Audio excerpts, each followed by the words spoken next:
Tapos, ang partner talaga nitong steak.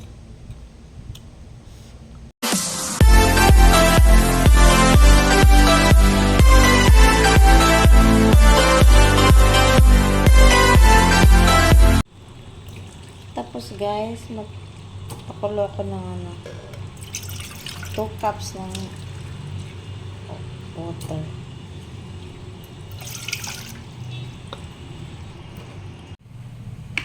Tapos guys, mga 1 cup.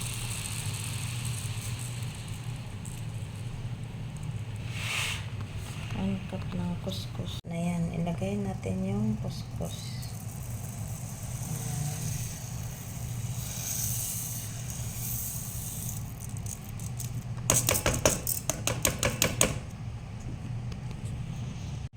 Tapos guys, i-mix na. Para din siyang mais eh.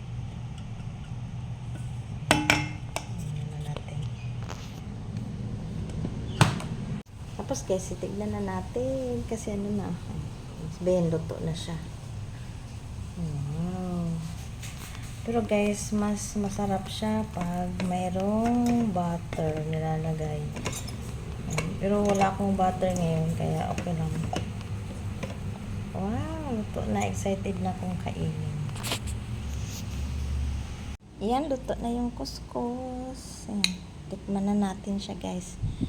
Masarap partner dito pag steak, beef steak. Wala ako kaya nuggets na lang. Tikman na natin. Tikman na natin yung kuskus. Masarap to pag may butter. Tapos, ang partner talaga to steak. Tikman natin.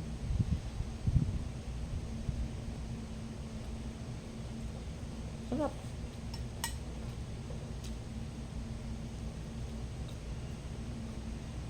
Mabibili nyo to sa mga supermarket.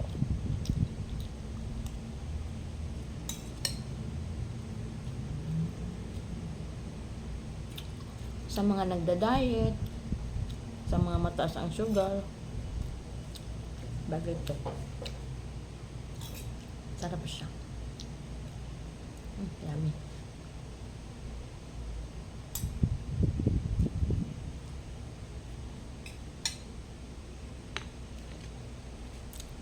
First time ko nakakain nito yung nasa Malaysia ako. Masarap. Lagyan mo ng butter. Yummy.